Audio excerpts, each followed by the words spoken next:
미군 부대에서 청소부를 하던 한국인 여성이 미군 특수부대 델타포스 남성들에게 무시를 당하게 되고 총을 쏘면 상금을 주겠다는 그들의 도발에 숨겨왔던 그녀의 사격 기술과 707 특전사 출신의 이력을 보여주면서 그들에게 참교육을 하는 이야기입니다.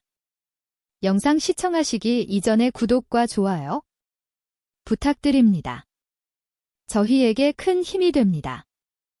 노스캐롤라이나의 심장부 미군 특수작전 사령부가 둥지를 튼튼 포트 브래그의 공기는 언제나 팽팽한 긴장감과 희미한 화약 냄새 그리고 자부심으로 가득 차 있었다.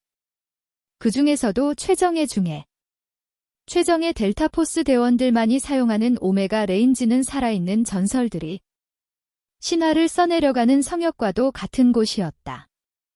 수엠밖의 표적을 꿰뚫는 총성이 메아리치고 지표면을 따라 피어오르는 아지랑이 너머로 세계 최강의 전사들이 자신들의 기량을 연마하는 곳, 이곳에 그들의 세계와는 전혀 어울리지 않는 한 사람이 있었다.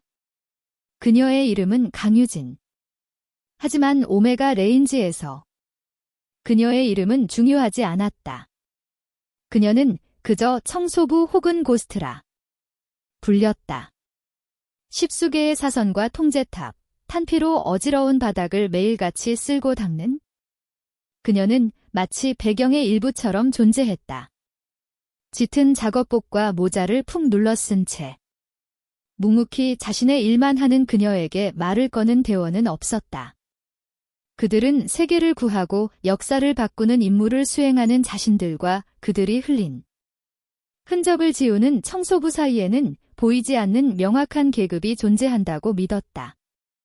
그들에게 유진은 총기나 표적처럼 사격장을 구성하는 하나의 소모품에 지나지 않았다.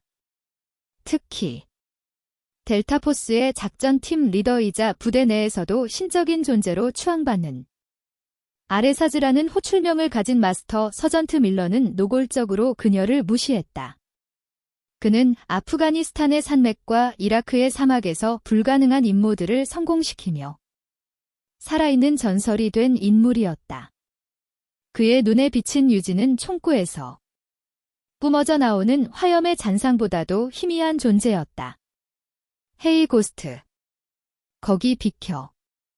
신을. 영역의 그림자도 남기지 말라고. 밀러의 짓궂은 농담에 그의 팀원들이 킬킬거렸다.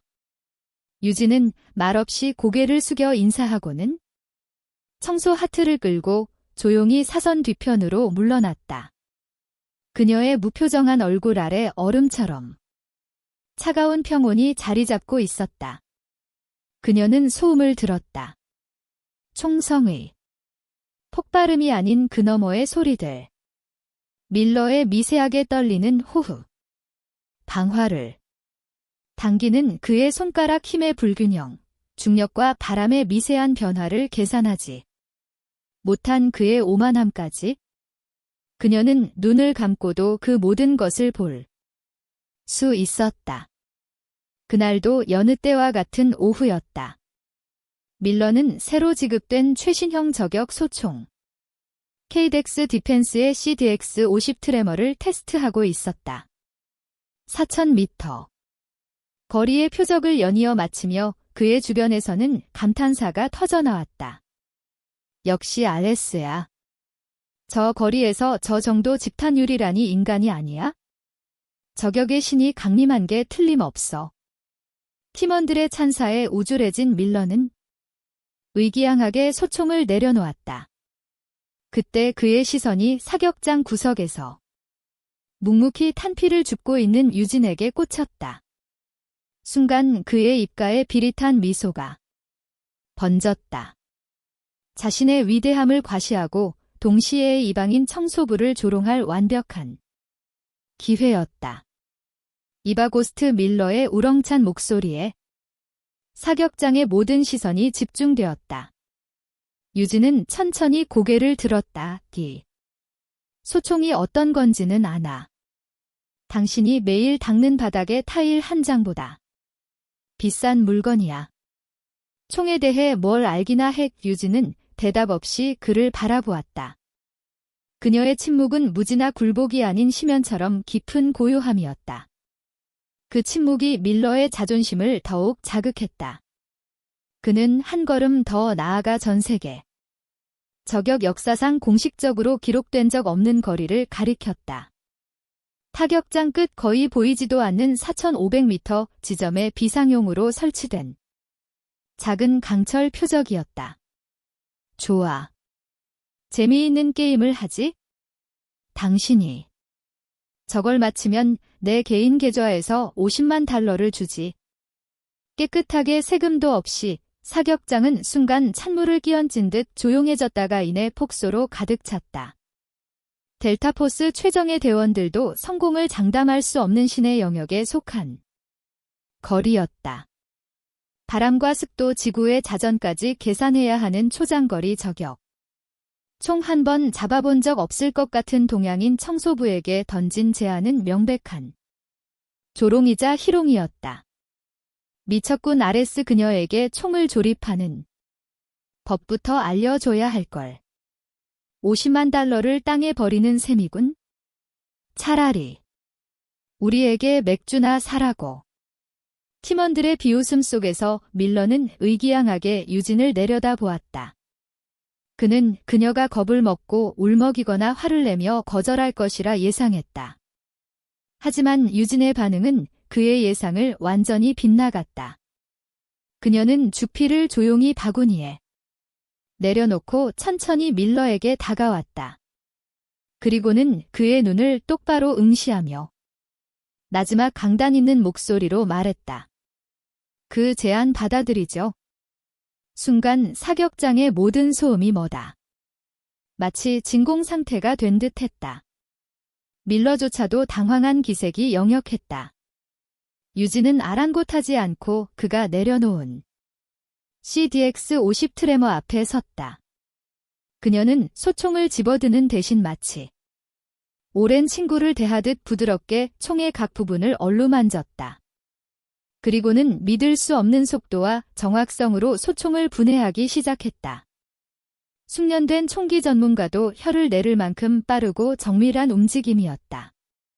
그녀는 노리쇠 뭉치를 꺼내 기름대를 확인하고 총열 내부의 강선을 살폈으며 스코프의 0점을 자신의 눈에 맞게 미세하게 조정했다.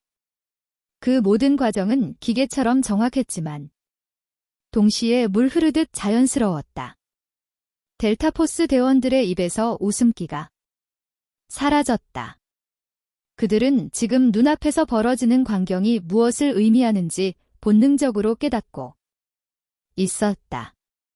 저것은 단순한 청소부의 몸짓이 아니었다. 총과 한 몸이 되어 살아온 자만이 보여줄 수 있는 경지였다. 유진은 소총을 완벽하게 재조립한 뒤 사격 자세를 취했다. 엎드려 쏴 자세. 하지만 교범에 나오는 딱딱한 자세가 아니었다. 그녀는 마치 돼지의 뿌리를 내린 겁목처럼 지면과 완벽한 합의를 이루었다. 그녀의 어깨는 이완되었고 호흡은 깊고 고요해졌다.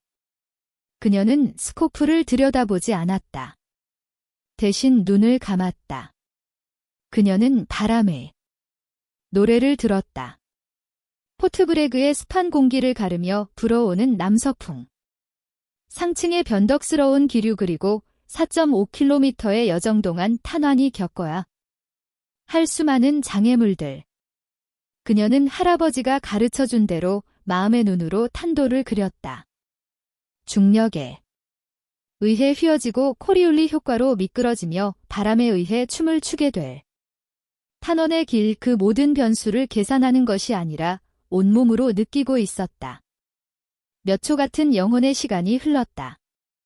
사격장을 감싼 침묵 속에서 모두가 숨을 죽였다. 마침내 유진의 눈이 뜨었다.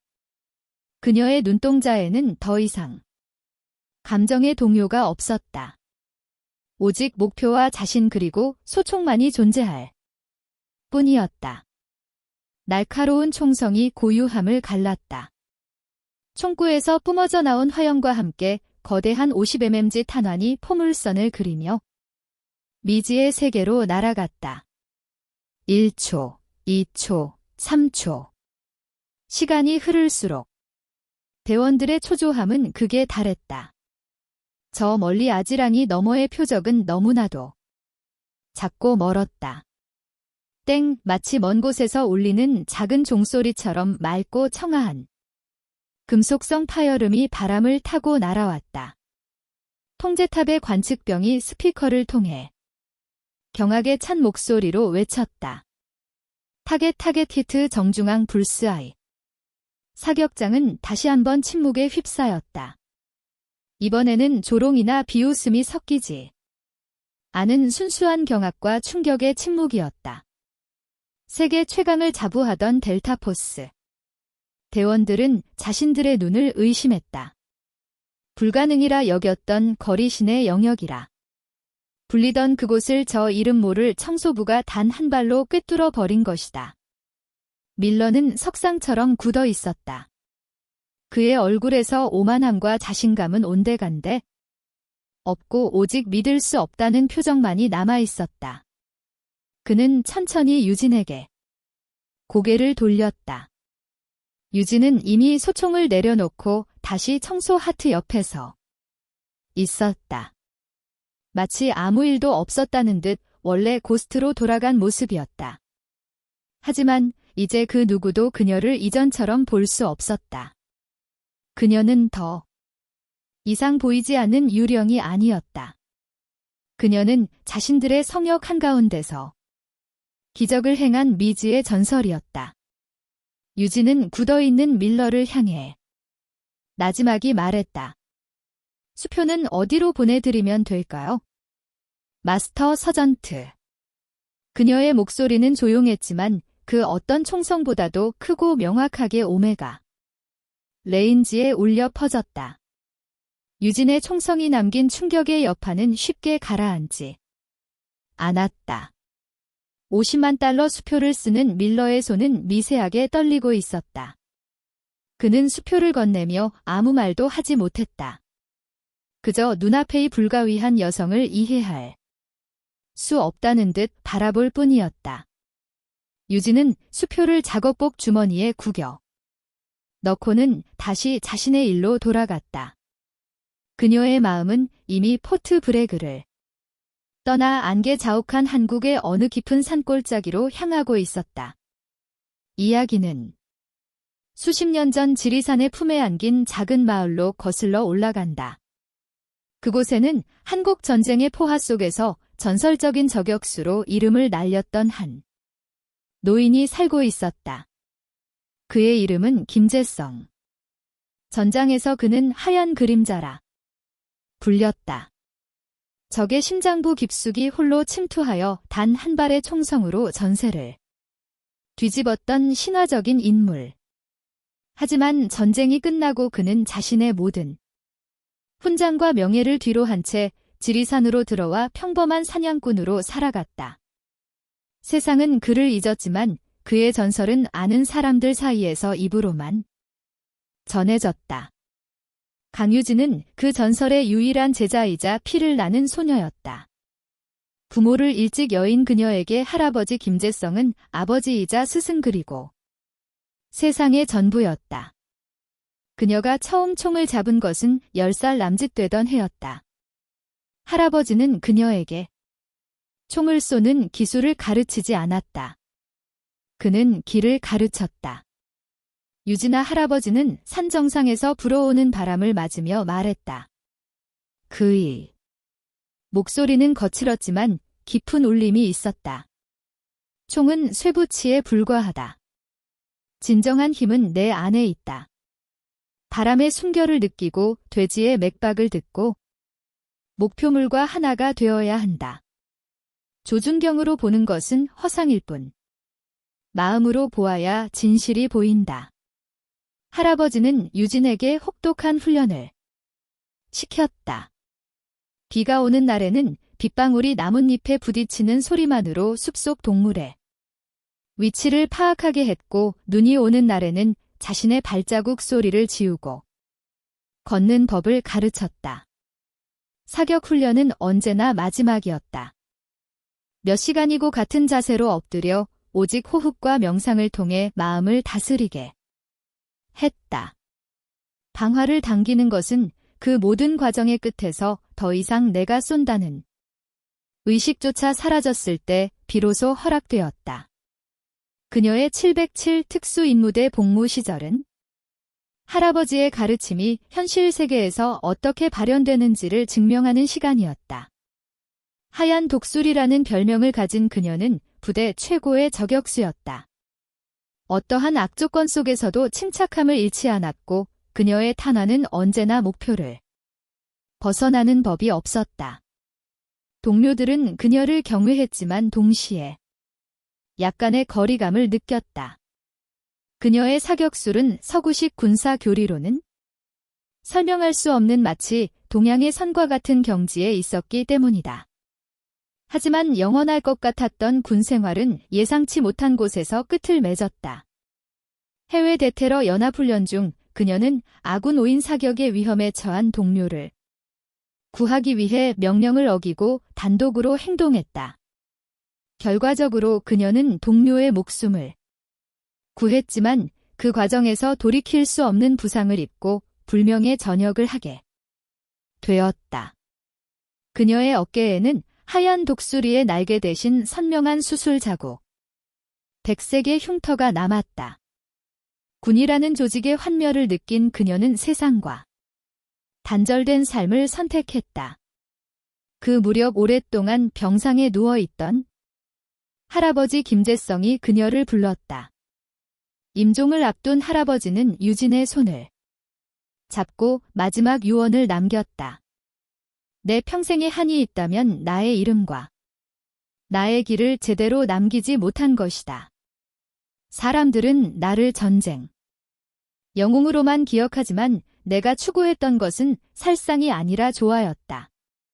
총과 자연과 인간이 하나가 되는 길 이유지나 내 이름을 딴 훈련소를 세워다오. 전 세계의 젊은이들이 기술이 아닌 철학을 배우는 곳, 경쟁이 아닌 상생을 깨닫는 곳을 만들었다오. 할아버지의 유언은 그녀의 삶에 새로운 목표를 제시했다. 그녀는 할아버지의 꿈을 이루기 위해 돈이 필요했다. 가장 많은 돈을 가장 빨리 벌 수 있는 곳, 아이러니컬하게도 그녀가 떠나온 군대. 그 중에서도 세계 최강의 군대가 있는 미국이었다. 그녀는 자신의 모든 경력과를 숨기고 가장 밑바닥인 청소로 미군 부대에 잠입했다. 포트브레그의 오메가 레인지는 그녀에게 최적의 장소였다. 세계 최고 저격수들의 기술을 바로 곁에서 지켜보며 서구식 사격술의 장단점을 파악하고 할아버지의 철학과 비교 분석할 수 있는 살아있는 연구실이었기 때문이다. 낮에는 청소부 고스트로 살아가며 온갖 무시와 멸시를 견뎠다. 밤에는 숙소로 돌아와 낡은 총기, 매뉴얼과 탄도학 서적을 파고들며 할아버지의 가르침을 현대적으로 재해석하는 연구를 계속했다. 그녀에게 지난 몇 년의 시간은 구력의 세월이 아니었다. 부하신 상담 전설의 부활을 준비하는 인고의 시간이었다. 다시 현재 포트브레그의 사격장 유지는 탄피 하나를 조용히 집어들었다. 아직 온기가 남아있는 탄피에서 그녀는 할아버지의 거친 손길과 지리산의 흙냄새를 느꼈다. 50만 달러. 그것은 단순히 큰 돈이 아니었다. 할아버지의 꿈을 향한 첫 번째 주추돌이었다. 밀러의 오만함이 역설적으로 그 기회를 제공한 것이다. 그녀는 고개를 들어 아지랑이가 피어오르는 사격장 너머를 바라보았다. 그녀의 눈에는 더 이상 4,500m 거리의 표적이 보이지 않았다. 그너 할아버지의 유산이 실현될 미래의 훈련소. 김재성 훈련센터의 모습이 어렴풋이 보이고 있었다. 그 꿈을 위해서라면 그녀는 기꺼이 다시 한번 고스트가 될 수 있었다. 아니 하얀 그림자가 될 준비가 되어 있었다. 강유진이 쏜 단 한 발의 총성은 오메가 레인지를 넘어 포트 브레그 전체로 퍼져나갔다. 델타포스의 에이스 RS가 동양인 청소부에게 내기에서 졌다는 소문은 꼬리에 꼬리를 물고 부풀려졌다. 마스터 서전트 밀러의 자존심은 산산조각이 났다. 그는 자신의 사무실에서 밤새도록 그날의 영상을 돌려보았다. 보면 볼수록 분노보다는 이해할 수 없는 혼란이 그를 사로잡았다. 그녀의 자세, 호흡, 격발 순간에 미세한 움직임까지 그 모든 것은 완벽함을 넘어선 어떤 경지에 있었다. 저것은 운이 아니었다. 수만 번의 반복과 타고난 재능 그리고 무언가 알 수 없는 철학이 결합된 결과물이었다. 밀러는 자신의 굴력 전체가 부정당하는 듯한 모멸감을 느꼈다.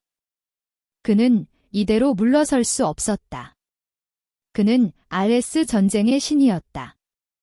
길게 청소부에게 무릎 꿇을 수는 없었다. 다음 날 밀러는 다시 유진을 찾아갔다. 이번에는 그의 눈에 비웃음 대신 이글거리는 승부욕이 가득했다. 그는 훈련장 한가운데에 유진을 세우고 모든 델타포스 대원들을 불러 모았다. 어제의 일은 인정하지. 당신의 실력 혹은 운이 좋았다는 걸? 하지만 단 한 번의 성공으로 모든 것을 증명할 수는 없어. 밀러는 손가락으로 어제와 같은 4,500m 표적을 가리쳤다. 하지만 상황은 완전히 달랐다.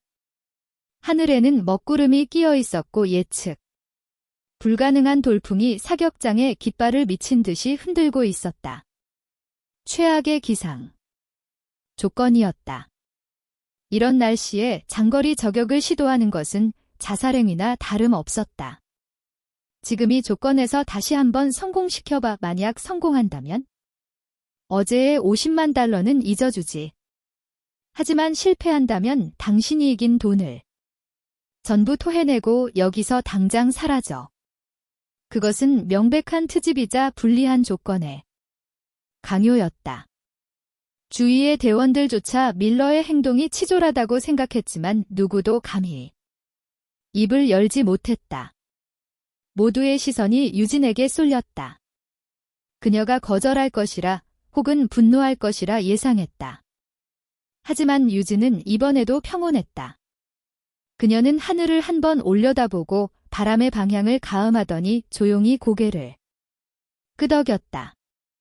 그녀의 대답 없는 긍정은 밀러의 이성을 마비시키기에 충분했다. 유진은 다시 한번 CDX-50 트레머 앞에 섰다.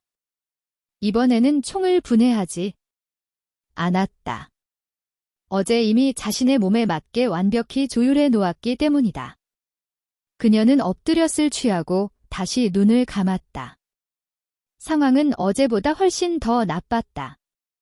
바람은 단순히 강한 것이 아니라 변덕스럽게 방향을 바꾸며 소용돌이치고 있었다.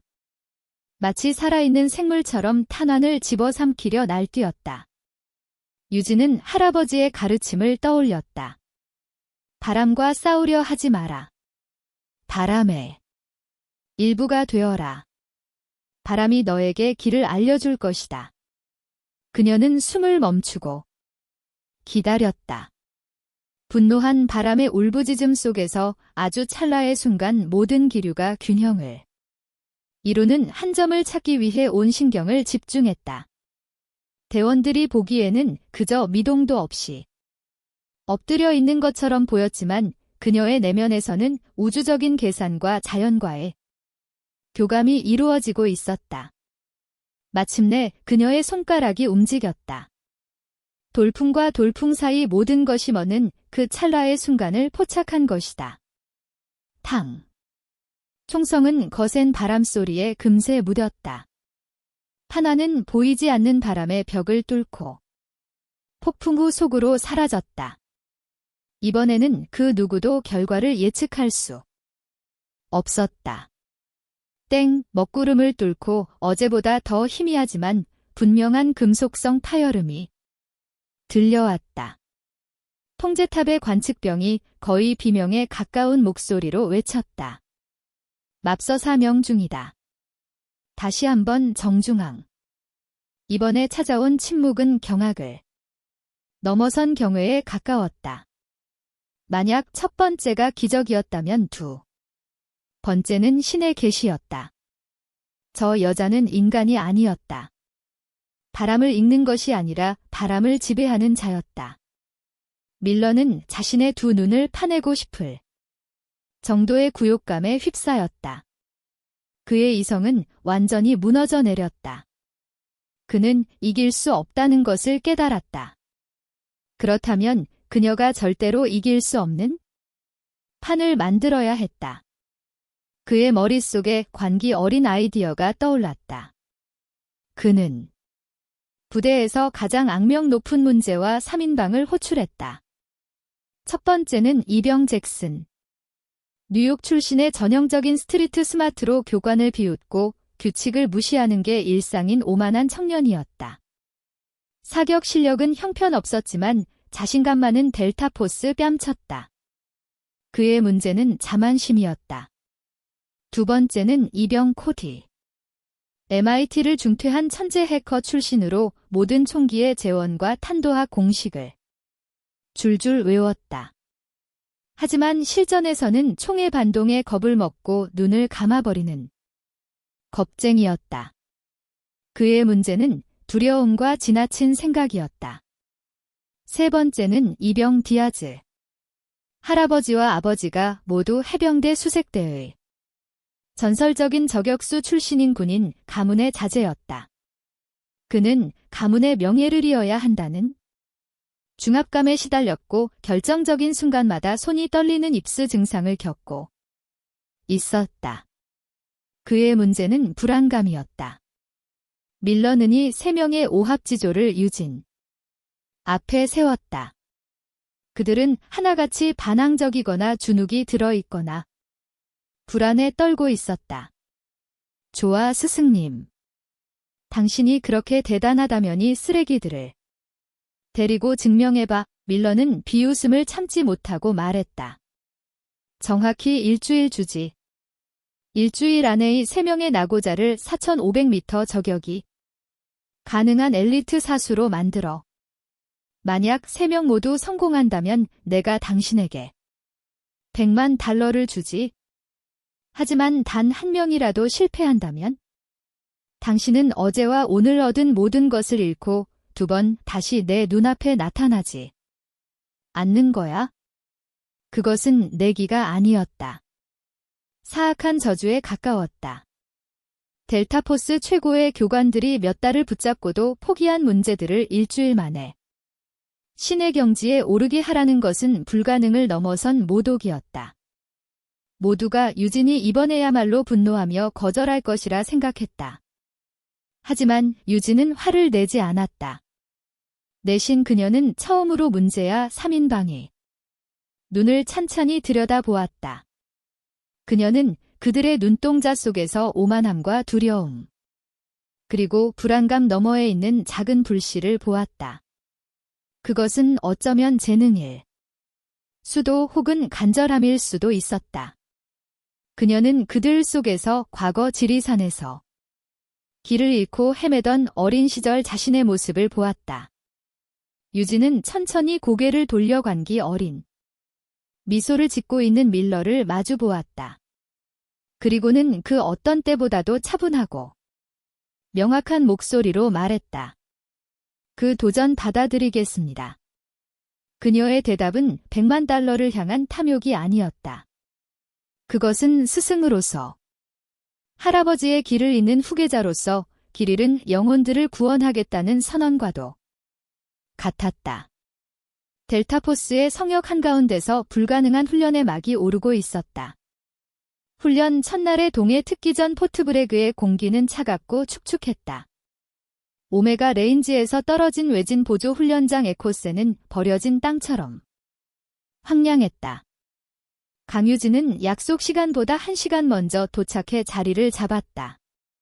그녀는 총기 거치대나 표적지를 준비하는 대신 그저 훈련장 중앙에 가부좌를 틀고 앉아 눈을 감았다.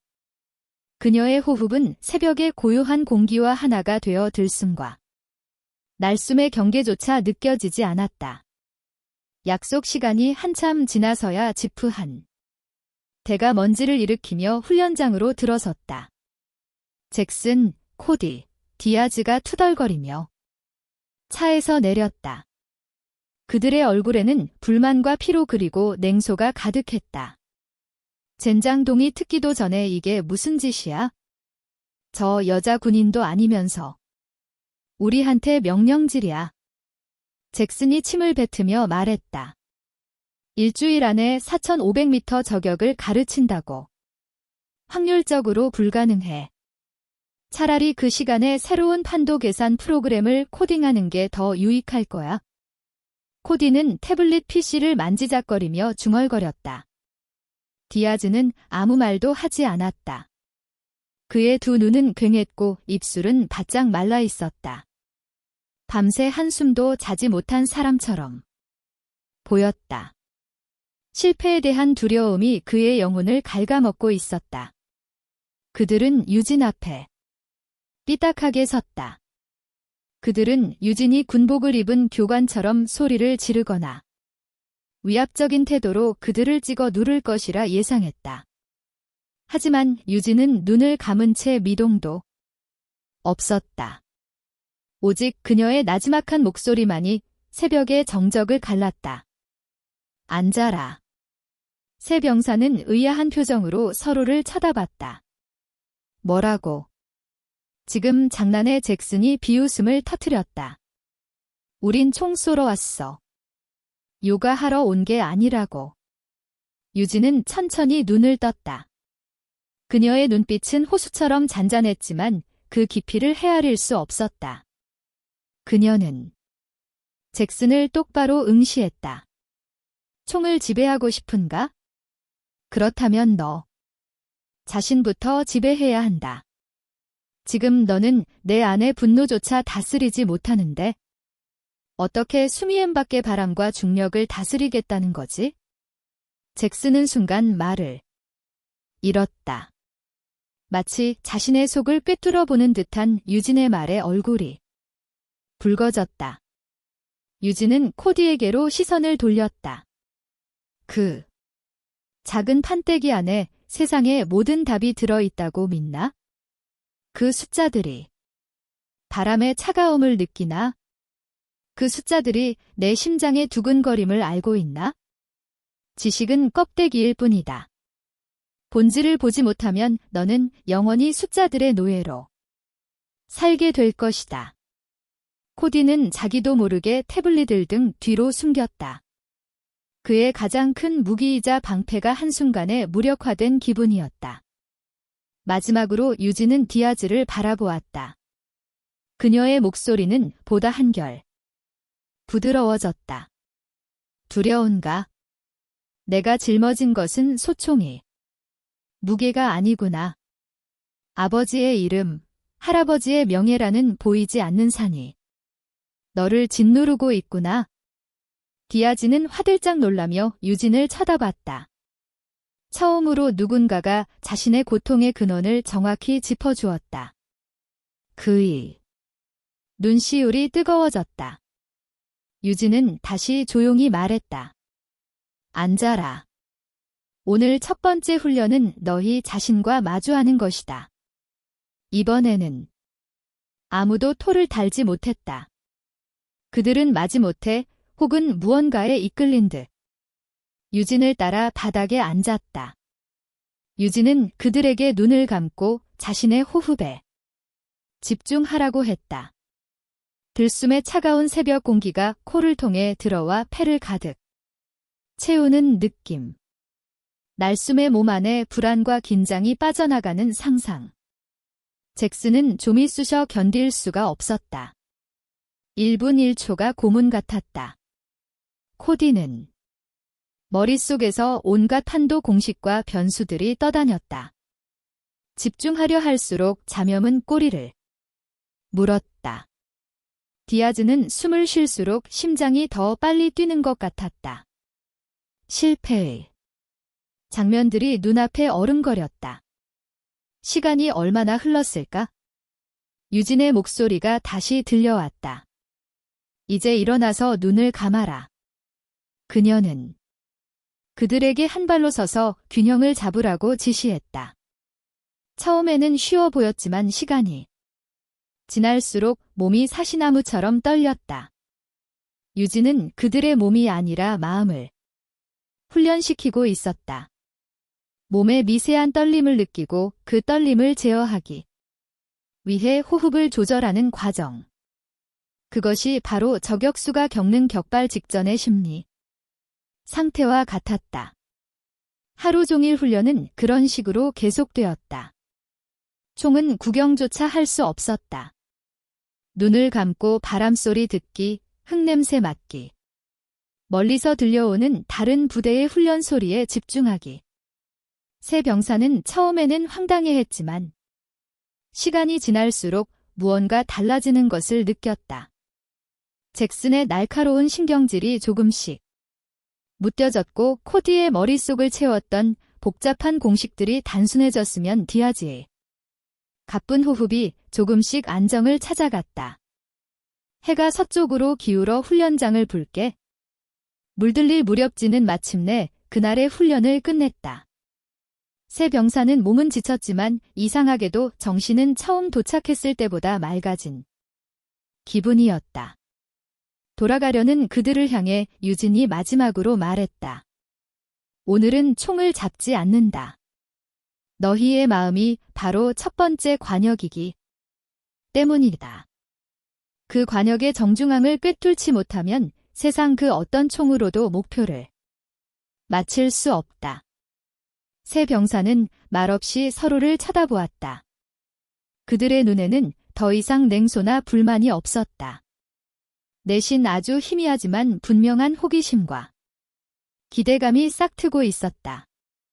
미스터리한 동양인 청소부가 던진 화두는 그들의 군생활 전체를 통틀어 가장 심오하고 어려운 과제처럼 느껴졌다.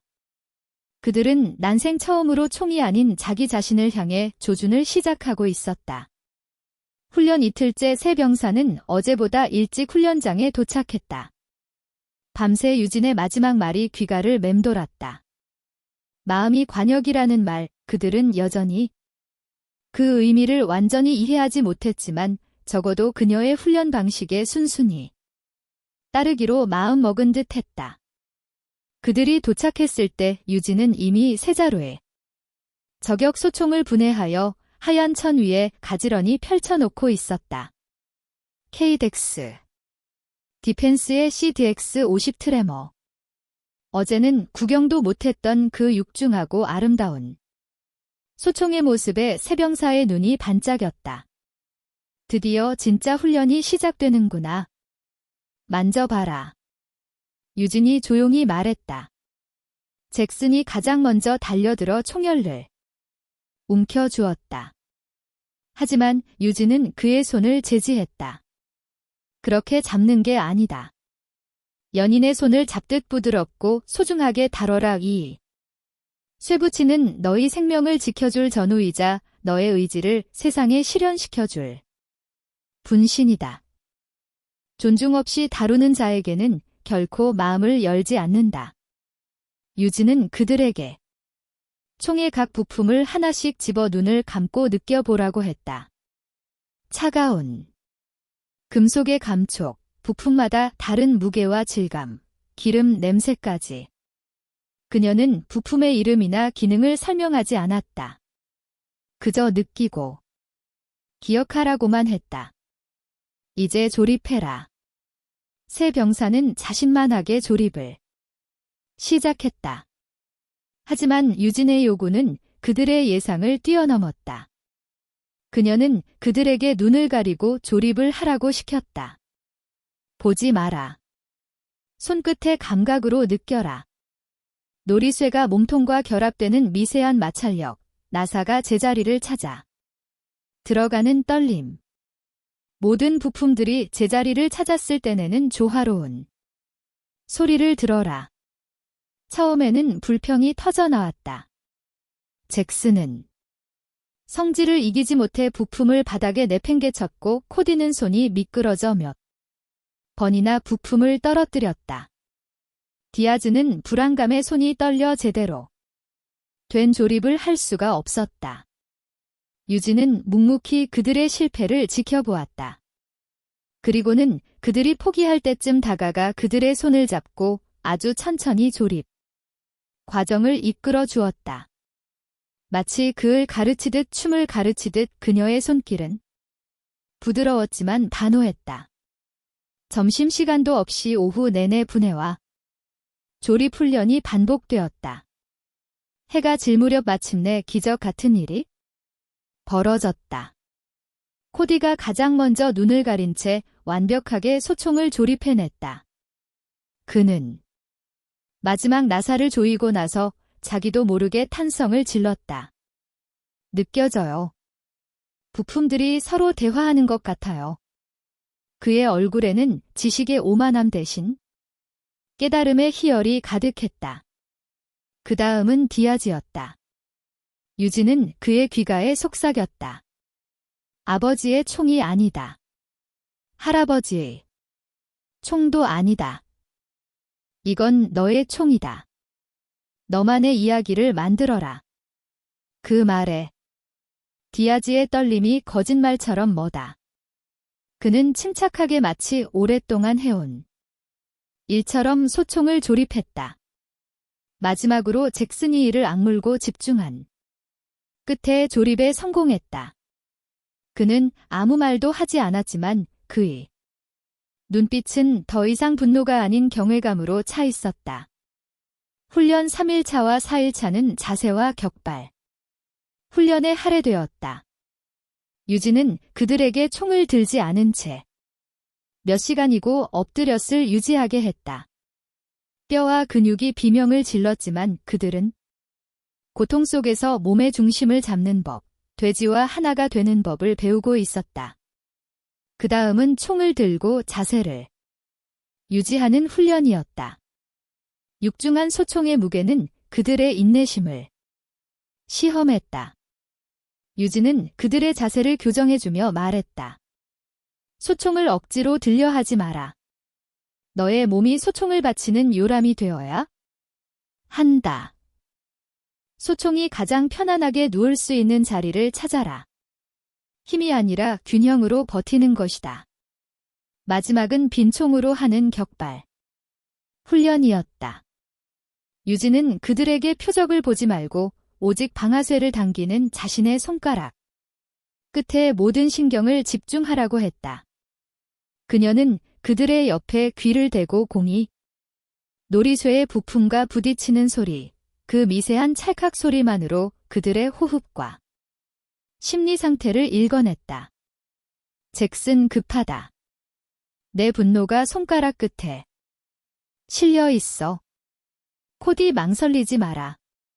생각이 너무 많으면 격발의 순간을 놓친다.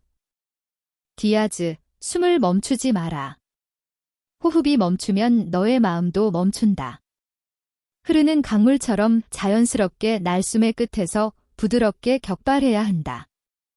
훈련 4일째 오후 며칠간의 혹독한 훈련 끝에 그들은 마침내 실탄을 지급받았다.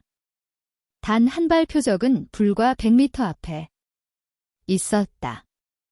너무나 쉬워 보이는 거리. 그들은 자신감에 차 있었다. 하지만 결과는 처참했다. 자만심에 가득 차 가장 먼저 쏜 잭슨의 총알은 표적지를 완전히 벗어났다. 너무나 쉬운 거리라고 생각한 나머지 지난 며칠간 배운 모든 것을 잊고 예전의 습관대로 쏴버린 것이다. 코디는 바람과 습도, 거리를 다시 계산하느라 시간을 끌었다. 그의 머릿속은 온갖 데이터로 복잡했다. 마침내 쏜 총알은 표적의 가장자리를 스쳤다. 그의 지식은 본능과 결합되지 못한 채 겉돌았다. 마지막으로 디아즈. 그는 숨을 고르고 배운 대로 하려 했었다. 하지만 실탄이 장전된 소총의 무게는 그에게 다시 한번 압박감으로 다가왔다. 그의 손이 미세하게 떨리기 시작했다. 그는 결국 패닉에 빠져 방아를 당겨버렸고 총알은 엉뚱한 곳에 박혔다. 3명 모두 실패했다. 훈련장은 무거운 침묵에 잠겼다. 며칠간의 노력이 물거품이 된 것 같은 허탈감과 자기 혐오가 그들을 덮쳤다. 저 멀리서 훈련을 지켜보던 밀러와 그의 팀원들은 고소하다는 듯 비웃음을 흘렸다. 세 병사는 고개를 숙인 채 아무 말도 하지 못했다. 그들은 유진이 분노하거나 그들을 포기할 것이라고 생각했다. 하지만 유진은 그들에게 다가가 그들의 어깨를 두드리며 의외의 말을 건넸다. 그녀의 얼굴에는 실망이 아닌 옅은 미소가 번지고 있었다. 이제야 시작할 준비가 되었구나. 그녀의 말에 새 병사는 고개를 들었다. 유진은 덧붙였다. 잔을 비워야 새로운 물을 채울 수 있는 법. 오늘 너희는 교만과 지식과 불안이라는 찌꺼기를 모두 비워했다. 텅 빈 너희의 마음에 이제 진짜 길을 채워 넣을 시간이다. 그녀의 목소리에는 흔들림 없는 확신이 담겨 있었다. 세 병사는 그제야 깨달았다. 지난 4일간의 훈련은 기술을 배우는 과정이 아니었다. 자신들을 부수고 비워내는 파괴의 과정이었음을. 그리고 이제 진정한 창조가 시작될 것임을. 훈련 5일째 새벽 훈련장의 분위기는 이전과 완전히 달랐다. 세 병사의 얼굴에서는 패배감 대신 비장함이 흘렀다. 실패는 그들에게 좌절이 아닌 새로운 시작을 위한 통과, 의뢰가 되었다. 그들은 텅 빈 마음으로 유진이 이끄는 미지의 세계로 들어갈 준비를 마쳤다. 유진은 그들을 사격선에 세우지 않았다. 대신 훈련장 가장 높은 언덕으로 데리고 갔다. 동쪽 하늘이 서서히 붉게 물들고 있었다. 어제의 실패는 관역을 마치지 못한 것이 아니다. 너희 자신을 믿지 못한 것이다. 잭슨, 너는 너의 힘을 믿었고 코디, 너는 너의 지식을 믿었으며 디아즈, 너는 너의 두려움을 믿었다. 그 누구도 총과 바람과 자기 자신, 이 셋의 조화를 믿지 않았다. 유진은 손을 들어 먼 곳을 가리다. 저격은 눈으로 하는 것이 아니다. 온몸으로 하는 것이다. 저 바람을 보아라. 그녀는 최첨단 풍속계 대신 한 줌의 흙을 집어들어 바람에 날려보냈다. 흙먼지가 흩어지는 모양과 속도를 보며 말했다. 지표면의 바람은 너희를 속이는 거짓말쟁이다. 진짜 바람은 저 위 탄환이 날아가는 길 위에서 춤을 춘다. 저 멀리 나뭇가지의 흔들림, 아지랑이의 피어오름. 구름의 이동 속도를 읽어야 한다. 너희의 피부에 와닿는 공기의 온도로, 습도를 느끼고 너희의 고막을 울리는 소리의 변화로 대기의 밀도를 느껴야 한다. 너희 자신이 가장 정밀한 관측 장비가 되어야 한다. 그녀는 지난 며칠간 그들이 익혔던 모든 훈련을 하나로 엮기 시작했다. 영상을 통한 호흡 조절은 격발 순간의 심리적 안정을 위한 것이었고, 총기 분해 조립은 총과 하나가 되기 위한 교감의 과정이었으며, 자세 훈련은 대지의 힘을 빌리기 위한 뿌리내리기였다. 모든 것이 하나의 목표, 즉 조화를 향해 있었다. 이제 쏴라. 유진은 그들에게 다시 총을 쥐어주었다. 이번에는 500m, 1000m, 2000m 점차 거리를 늘려나갔다. 놀라운 변화가 일어나기 시작했다. 잭슨은 더 이상 서두르지 않았다. 그는 자신의 공격적인 성향을 파괴적인 분노가 아닌 폭발적인 집중력으로 전환시켰다. 그는 목표물을 노려보는 것이 아니라 목표물과 자신을 잇는 보이지 않는 선에 모든 에너지를 응축시켰다. 탕, 그의 총알이 연이어 표적 중앙에 명중했다. 그는 환호성을 지르는 대신 조용히 눈을 감고 총성이 남긴 여운을 음미했다. 처음으로 느끼는 내면의 성취감이었다. 코디는 태블릿을 가방에 넣은 채 꺼내지 않았다. 그는 자신의 지식을 바탕으로 유진이 가르쳐준 직관을 더했다. 그는 풍속계의 숫자를 보는 대신 바람이 자신의 뺨을 스치는 감각에 집중했다. 3시 방향 미풍하지만 500m 상공에서는 2시 방향에서 강한 바람이 불고 있습니다. 그가 음조인 말은 잠시 후 관측병이 확인한 실제 데이터와 정확히 일치했다. 그는 더 이상 데이터를 읽는 것이 아니라 자연을 읽고 있었다. 그의 탄환은 아름다운 포물선을 그리며 표적의 심장을 꿰뚫었다. 가장 극적인 변화는 디아즈에게서 일어났다. 그는 유진의 조언대로 아버지와 할아버지의 명예를 잇기로 했다. 대신 그들에게 자신의 새로운 길을 보여주겠다고 마음속으로 다짐했다. 그러자 그를 짓누르던 거대한 산이 사라지고 떨리던 손이 안정을 찾았다. 그는 자신의 심장 박동에 호흡을 맞추었다. 쿵우. 심장이 가장 고요해지는 순간 그는 흐르는 물처럼 부드럽게 방아쇠를 당겼다. 탕총알은 마치 처음부터 그 자리에 있었다는 듯 표적의 정중앙에 박혔다. 디아즈의 뺨 위로 뜨거운 눈물이 흘러내렸다. 그것은 더 이상 불안과 공포의 눈물이 아니었다. 해방과 환의 눈물이었다.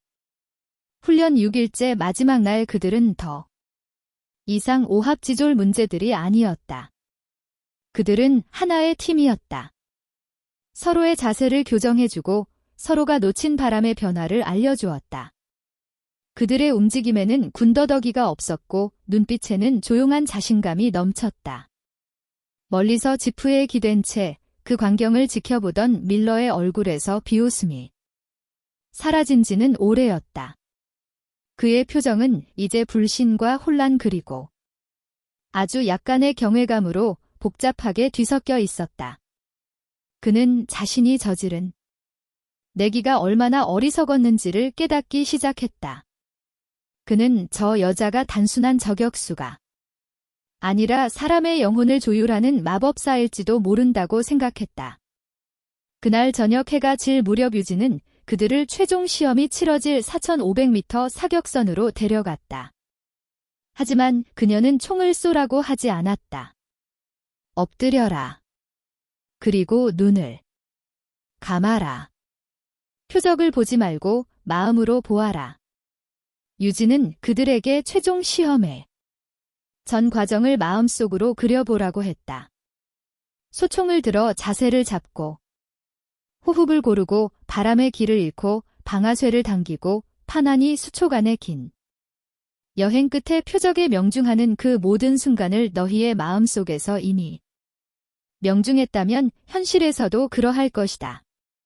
의심하지 마라. 그저 믿어라. 너희 자신과 너희 옆의 동료와 너희가 걸어온 길을 새 병사는 나란히 엎드려 눈을 감았다. 노을이 그들의 등 위로 길게 그림자를 드리웠다. 그들의 얼굴에는 더 이상 초조함이나 불안이 없었다. 폭풍전의 고요함 혹은 위대한 연주를 앞둔 거장의 평온함이 감돌았다. 그들은 불가능한 도전을 앞두고 마침내 자기 자신과 완벽한 조화를 이루었다. 유진은 그런 그들의 모습을 조용히 지켜보았다. 그녀의 눈에 비친 것은 문제야 병사들이 아니었다. 자신의 가르침을 통해 새롭게 태어난 어린 저격수들 할아버지의 철학을 이어갈 또 다른 제자들이었다. 결전의 날을 하루 앞두고 모든 준비는 끝났다. 이제 남은 것은 세상의 편견 앞에서 기적을 증명하는 일뿐이었다. 결전의 날 포트브레그의 하늘은 구름 한 점 없이 맑았다. 하지만 지상의 공기는 보이지 않는 압력으로 가득 차 숨쉬기조차 어려울 정도였다. 오메가 레인지는 더 이상 한적한 훈련장이 아니었다. 거대한 야외 극장으로 변해 있었다. 소문은 바람보다 빨랐다. 델타포스의 자존심과 정체불명 동향인.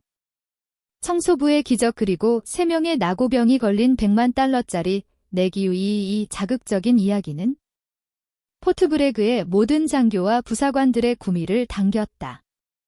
사격장 주변에는 수백 명의 군인들이 몰려들어 인산인해를 이루었다. 그들의 얼굴에는 호기심과 불신 그리고 약간의 조소가 뒤섞여 있었다. 마치 로마의 콜로세움에 모여든 관중들처럼. 그들은 세계의 대결 혹은 한편의 희극이 막을 올리기를 기다리고 있었다.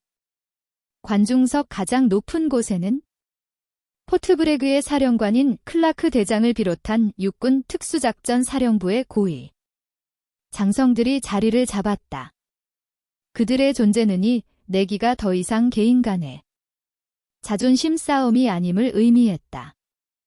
그것은 미군이 자랑하는 최첨단 훈련. 시스템과 이름 모를 한 개인이 제시하는 미지의 철학이 맞붙는 공식적인 시험대가 되어버린 것이다. 마스터 서전트 밀러와 그의 델타포스 팀원들은 사격 통제탑 아래에 자리를 잡았다. 그들은 최신형 전술 장비로 무장하고 자신감 넘치는 태도를 유지하려 애였지만 그들의 눈빛에는 초조함이 역력했다. 그들은 자신들이 속한 세계의 질서와 명예를 지키기 위해 이 자리에 섰다. 더 오만한 청소부와 나고병들이 처참하게 실패하여 모든 것이 하룻밤에 해프닝으로 끝나기를 간절히 바라고 있었다. 밀러는 군중의 웅성거림 속에서 자신의 심장이 불안하게 뛰는 것을 느꼈다. 그때 훈련장 입구에서 모든 소음이 순간적으로 멎었다. 강 S.H. 유진이 새 병사와 함께 걸어 들어오고 있었다. 요란한 등장도 화려한 장비도 없었다. 그들은 그저 묵묵히 발소리조차 죽인 채 사격선을 향해 걸어왔다. 유진은 평소의 작업복 차림 그대로였고 잭슨, 코디, 디아즈는 가장 기본적인 전투복 차림이었다. 그들의 고유하고 침착한 모습은 주변에 소란스러운 분위기와 극명한 대조를 이루며 오히려 압도적인 존재감을 뿜어냈다. 수백 명의 시선이 창처럼 날아와 박혔지만 그들은 마치 두꺼운 비단 위를 걷듯 그 모든 압력을 부드럽게 흘려보냈다. 유진과 새 병사는 자신들에게 배정된 사격선에 섰다. 클라크 사령관이 직접 마이크를 잡고 간결하게 오늘의 규칙을 설명했다. 오늘 이 자리에서 3명의 병사가 4,500m 거리의 고정 표적에 대한 저격 시험을 실시한다. 기회는 각 한 발 이 3명 모두가 명 중에 성공해야만 도전을 완수한 것으로 인정한다. 사령관의 선언은 이 모든 상황에 거스를 수 없는 무게를 더했다. 장난은 끝났다. 이제는 오직 실력만이 모든 것을 증명할 터였다. 유진은 3명을 돌아보았다. 그리고는 첫 번째 사수인 잭슨의 어깨를 가볍게 두드렸다. 가장 먼저 저항했고 가장 먼저 변화했으며 가장 뜨거운 불을 품은 잭슨. 그가 첫 번째 포문을 여는 것은 당연한 순서였다.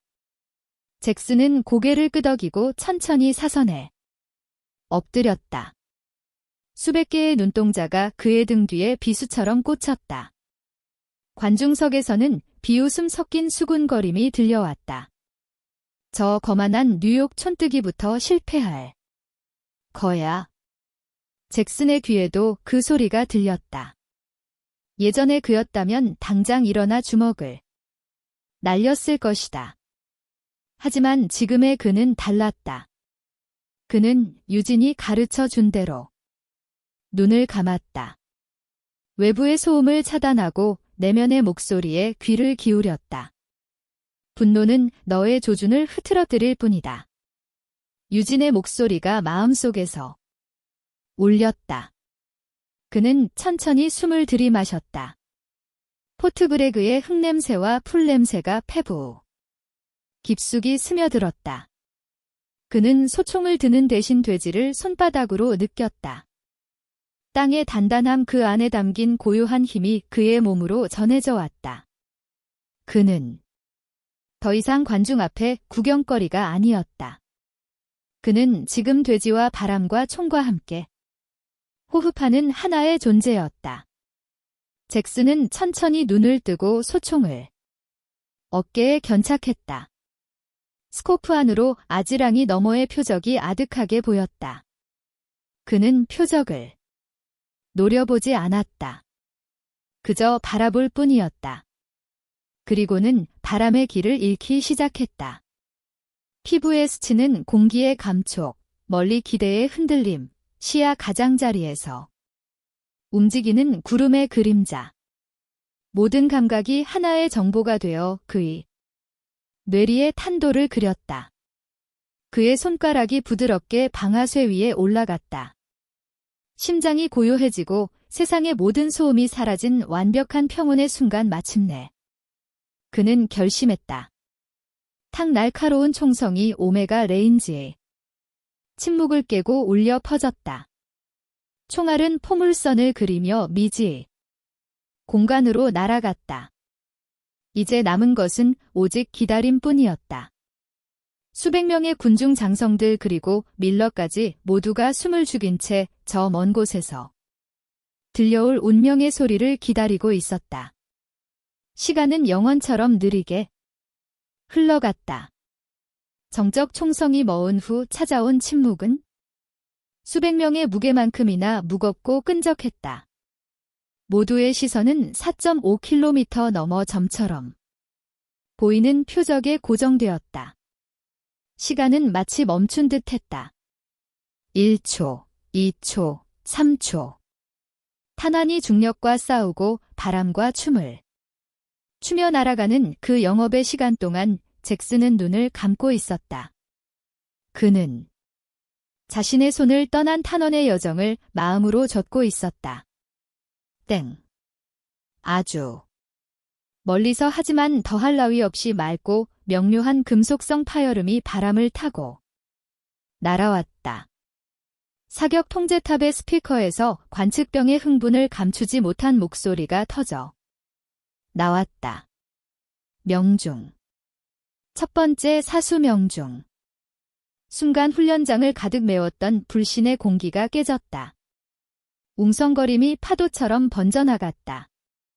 불가능하리라 여겼던 첫 번째 관문이 너무나도 허무하게 그리고 완벽하게 뚫려버린 것이다. 잭슨은 비로소 참았던 숨을 길게 내쉬었다. 그는 환호성을 지르거나 주먹을 불끈 쥐지 않았다. 그저 조용히 일어나 다음 사수인 코디의 어깨를 묵묵히 두드려 주었다. 그의 얼굴에는 교만이 아닌 자신을 이겨낸 자의 깊은 평온이 깃들어 있었다. 이제 두 번째 사수. 코디의 차례였다. 그가 사선에 엎드리자 통제탑의 대형 스크린에 온갖 데이터들이 현란하게 펼쳐졌다. 풍속, 습도, 기압, 코리올리 효과까지. 모든 것이 숫자로 변환되어 그의 눈앞에 제시되었다. 예전의 코디였다면 그는 이 숫자들의 노예가 되어 완벽한 계산을 위해 몇 분을 허위했을 것이다. 하지만 지금 그는 스크린을 보지 않았다. 그는 유진이 가르쳐준 대로 자신의 몸으로 바람을 읽었다. 잭슨의 총알이 가르고 지나간 공기의 길이 미세하게 변한 것을 피부로 느꼈다. 스크린의 데이터는 아직 그 변화를 반영하지 못하고 있었다. 그의 머릿속에서 이성과 직관이 마지막 싸움을 벌였다. 숫자를 믿어라. 그게 과학이다. 아니, 내 자신을 믿어.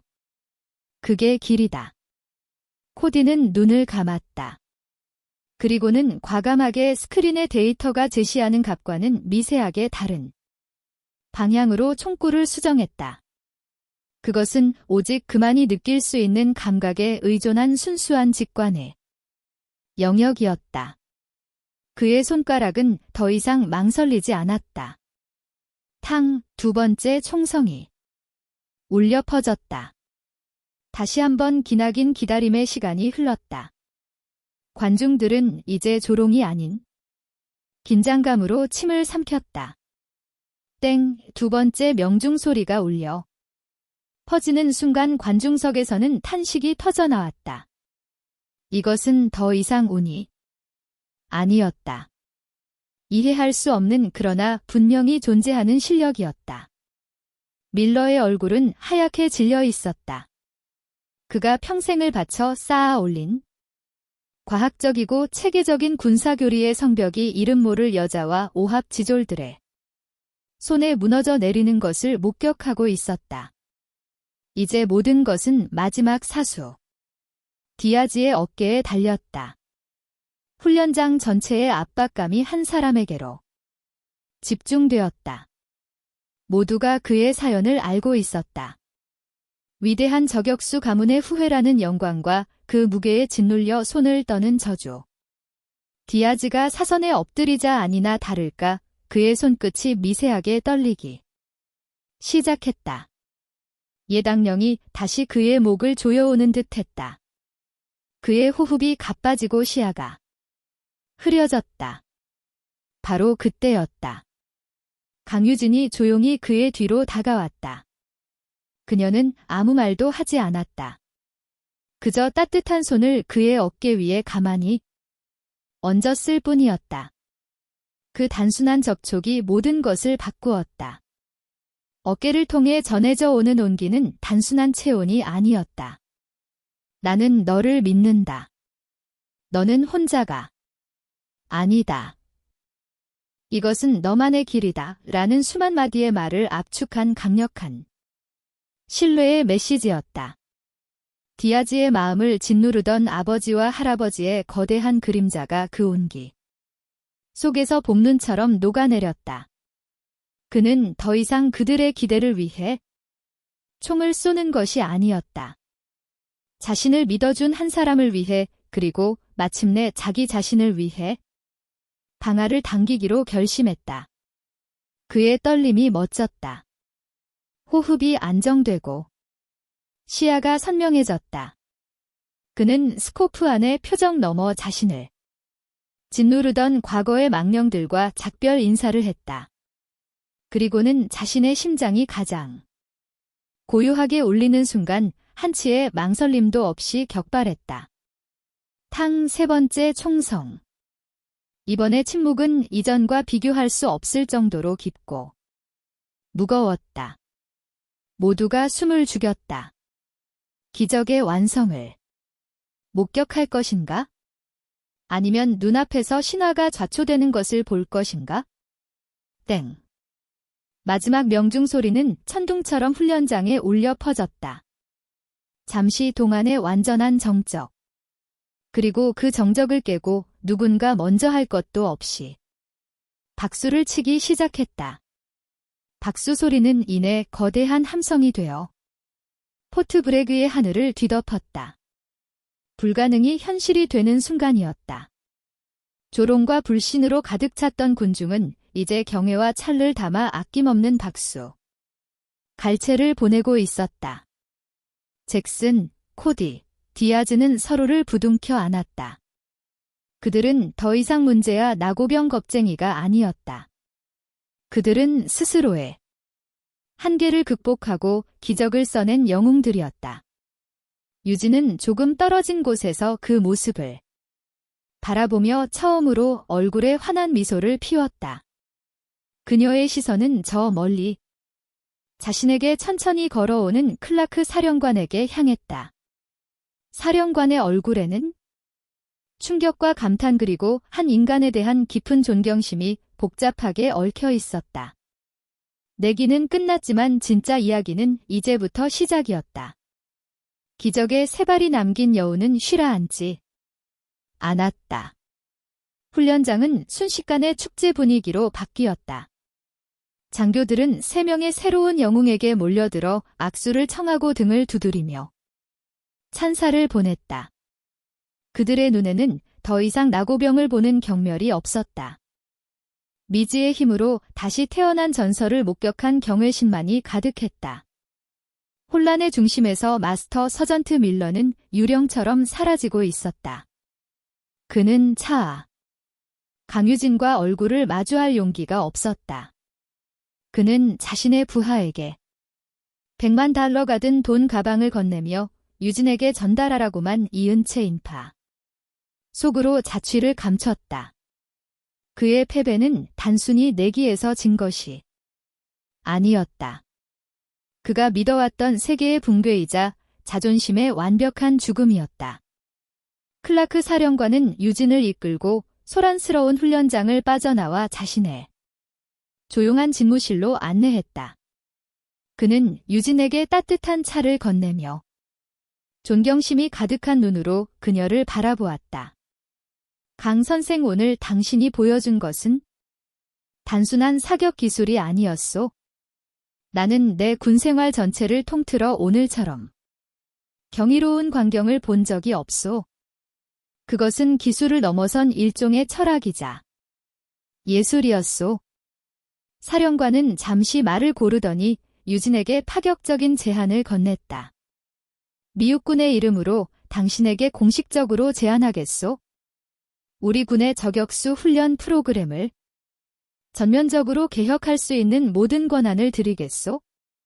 원하는 만큼의 예산과 인력을 지원할 것이며 당신은 민간인 신분으로 그 어떤 장성보다도 높은 수준의 재량권을 갖게 될 것이요. 부디 당신의 그 위대한 철학으로 우리의 전사들을 이끌어 주시오. 그것은 한 개인이 받을 수 있는 최고의 영예이자 상상조차 할 수 없는 권력이었다. 미군 전체의 저격 교리를 새로 쓸 수 있는 기회.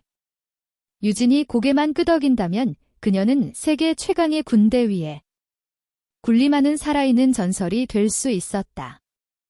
유진은 잠시 눈을 감았다. 사령관의 제안은 분명 매력적이었다. 하지만 그녀의 귓가에는 지리산의 바람소리와 함께 할아버지의 마지막 유언이 매아이 치고 있었다. 네. 이름을 딴 훈련소를 세워다오. 살상이 아닌 조화를 가르치는 곳. 경쟁이 아닌 상생을 깨닫는 곳을 만들어다오. 할아버지의 꿈은 특정 국가의 군대를 강하게 만드는 것이 아니었다. 국적과 이념을 넘어 모든 이에게 길을 열어주는 것이었다. 유진은 천천히 눈을 뜨고 단호하지만 정중하게 고개를 저었다. 사령관님의 제안에 깊이 감사드립니다. 하지만 저는 그 제안을 받아들일 수 없습니다. 클라크 사령관의 얼굴에 놀란 기색이 스쳤다. 유진은 차분하게 자신의 이야기를 이어갔다. 저의 스승이자 할아버지께서는 평생의 꿈을 제게 유산으로 남기셨습니다. 저의 고향인 한국에 그분의 이름을 딴 훈련센터를 건립하는 것입니다. 그곳은 군인뿐만 아니라 마음의 평온과 집중을 얻고 싶은 모든 이에게 열려 있는 공간이 될 것입니다. 저는 그 약속을 지켜야만 합니다. 그녀는 사령관을 똑바로 바라보며 대안을 제시했다. 하지만 저는 사령관님의 뜻을 외면하고 싶지 않습니다. 제가 한국의 훈련센터를 건립하면 미육군과 공식적인 상호교류 프로그램을 맺는 것은 어떻겠습니까? 귀군의 가장 뛰어난 저격수들을 저희 센터로 보내주십시오. 그러면 제가 할아버지께 배운 모든 것을 그들에게 전수하겠습니다. 저는 그들의 스승이 되는 것이 아니라 길을 공유하는 도반이 되고 싶습니다. 유진의 대답에 클라크 사령관은 잠시 말을 잃었다. 그는 눈앞의 이 젊은 여성이 단순히 뛰어난 능력을 가진 것을 넘어 굳건한 신념과 거대한 비전을 품고 있음을 깨달았다. 그녀는 권력과 명예라는 미끼를 거부하고 더 크고 위대한 길을 선택한 것이다. 사령관은 자리에서 일어나 유진에게 다가와 진심을 담아 그녀의 손을 잡았다. 당신의 뜻을 존중하겠소? 그리고 당신의 그 위대한 꿈을 미군이 전적으로 지지하고 돕겠소. 3호 교류 프로그램 공식적으로 승인하지. 당신은 우리 군의 영원한 친구이자 스승으로 기록될 것이요. 진무실을 나올 때 유진의 손에는 100만 달러가 든 가방이 들려 있었다.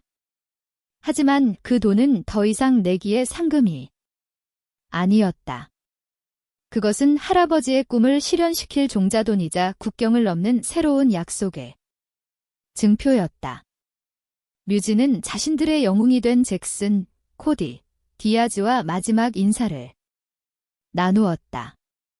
그들은 이제 각자의 부대에서 새로운 리더이자 교관으로 거듭날 터였다. 그들은 눈물로 유진에게 격하며 언젠가 한국의 훈련센터에서 다시 만날 것을 약속했다. 포트 브레그를 떠나는 비행기 안에서 유진은 창밖을 바라보았다. 길고 길었던 미국에서의 여정이 끝나고 있었다. 청소부 고스트로서 보낸 인고의 시간은 이제 김재성 훈련센터의 주춧돌이 되어 그녀의 새로운 시작을 단단히 받쳐줄 것이다. 그녀의 마음은 이미 푸른 바다를 건너 할아버지의 숨결이 살아있는 고향 한국의 땅을 향해 날아가고 있었다. 강유진이 한국 땅을 다시 밟았을 때 그녀를 맞이한 것은 지리산의 전기가 서린 맑은 공기와 할아버지의 고향 해남의 따스한 햇살이었다. 그녀는 더 이상 미군 부대에 보이지 않는 유령 고스트가 아니었다. 그녀는 할아버지의 유지를 받들고 자신의 길을 개척하기 위해 돌아온 하얀 그림자의 계승자였다. 는 포트 브레그에서 얻은 100만 달러와 자신의 모든 것을 쏟아부어 할아버지의 오랜 꿈을 현실로 옮기기 시작했다. 해남의 한적한 산쓱 바다가 멀리 내다 보이는 양지 바른 곳에 김재성 훈련센터의 첫 삽을 떴다. 그녀는 화려하고 거대한 시설을 짓지 않았다. 대신 주변 자연과 완벽한 조화를 이루는 소박하지만 깊이가 느껴지는 공간을 만들었다. 훈련장은 최첨단 장비를 자랑하는 곳이 아니라 바람소리와 새소리를 들으며 마음을 닦는 도량에 가까웠다. 사격선은 돼지와 가장 가까운 곳에 낮게 자리 잡았고 명상을 위한 고유한 정원과 할아버지의 육품이 전시된 작은 기념관이 함께 들어섰다. 센터 건립 소식은 처음에는 조용히 퍼져나갔다. 하지만 미군 특수작전 사령부와의 공식적인 상호 교류 프로그램 협약 소식이 알려지면서 한국군 당국과 언론에 관심이 집중되기 시작했다. 707 특임대 출신 불명의 전역자 미군 최정예 델타포스를 굴복시키다. 한 여성 저격수 한국식 저격 철학으로 세계를 놀라게 하다와 같은 자극적인 제목의 기사들이 쏟아졌다. 수많은 인터뷰와 방송 출연 요청이 쇄도했지만 유진은 모두 정중히 거절하고 묵묵히 센터를 완성하는 데에만 전념했다. 그녀에게 중요한 것은 세상의 평가가 아니라 할아버지와의 약속을 지키는 것이었다. 센터가 문을 연 지 2년 후 김재성 훈련센터는 세계적인 명성을 얻어 전 세계 엘리트 사수들이 찾는 성지가 되어 있었다.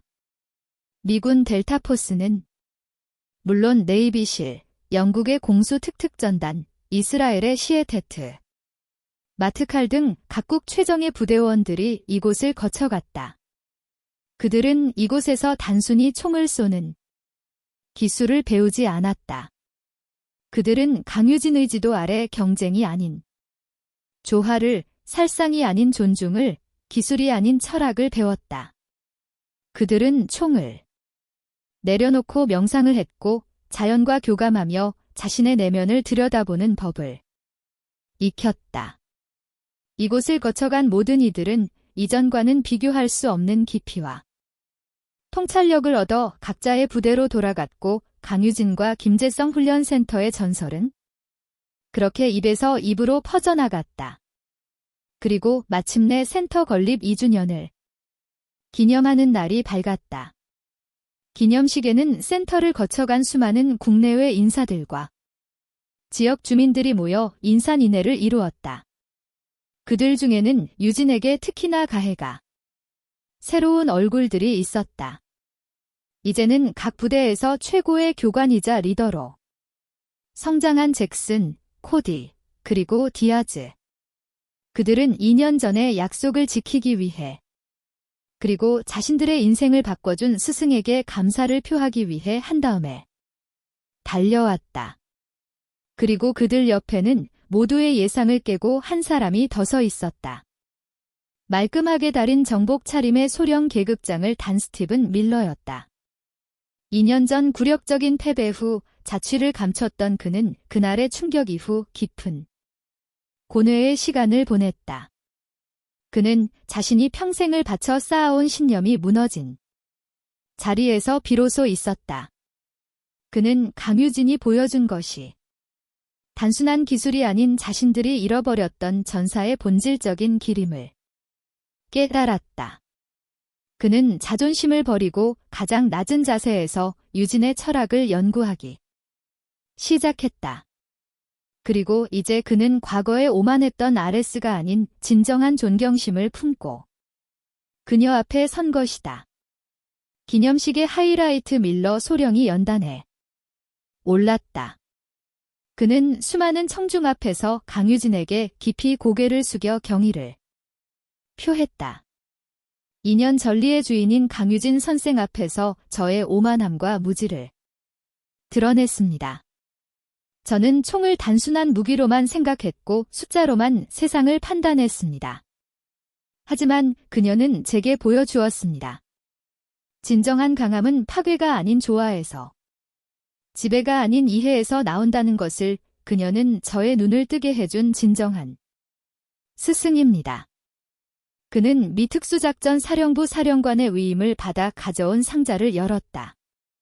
그 안에는 미군이 외국인에게 수여할 수 있는 최고 등급의 훈장 특수부대 명의 달이 빛나고 있었다. 미 합중국 육군 특수작전 사령부를 대신하여 인류의 평화와 상호 이해에 기여한 강유진 선생의 위대한 공헌에 경의를 표하며 이 메달을 수여합니다. 밀러는 직접 유진의 목에 메달을 걸어 주었다. 유진은 담담한 미소로 화답했다. 그들의 눈빛이 마주치는 순간 과거의 모든 악연과 갈등은 눈녹 사라지고 서로를 이해하는 전사로서의 깊은 유대감만이 남았다.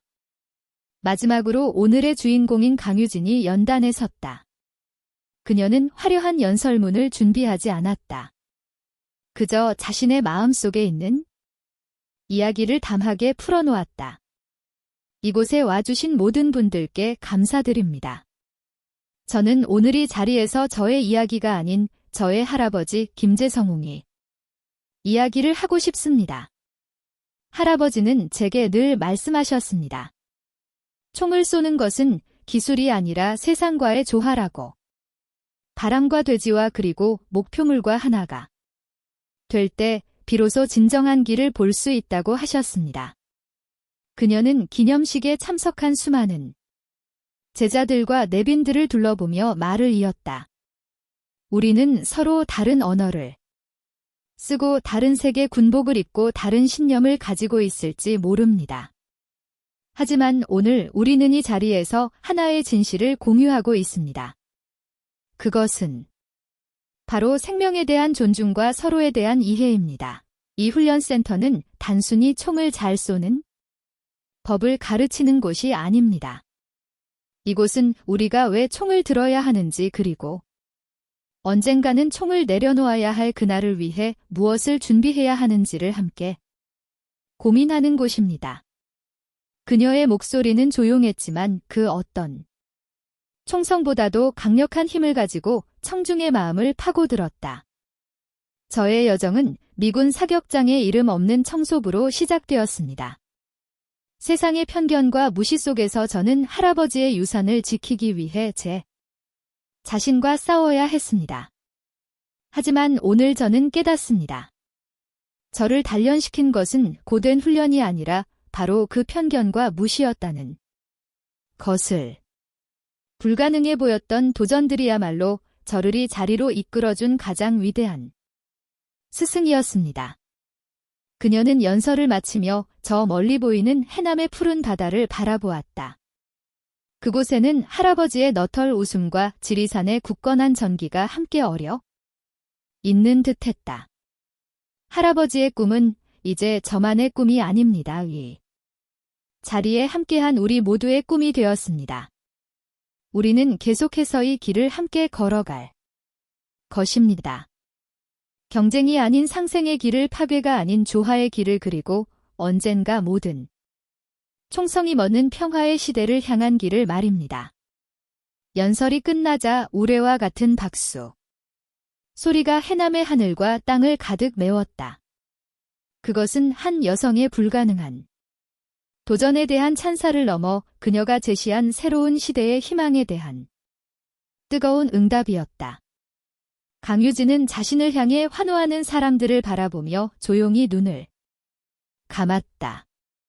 그녀의 마음속에서 할아버지의 따뜻한 목소리가 바람처럼 속삭이고 있었다. 잘했다, 내 손녀. 이제 너의 길이 바로 나의 길이구나. 전설은 그렇게 새로운 전설에게 계승되어 해남의 바람을 타고 영원히 살아 숨쉬기 시작했다. 오늘도 시청해주셔서 감사합니다. 영상이 즐거우셨다면 구독과 좋아요 부탁드리겠습니다.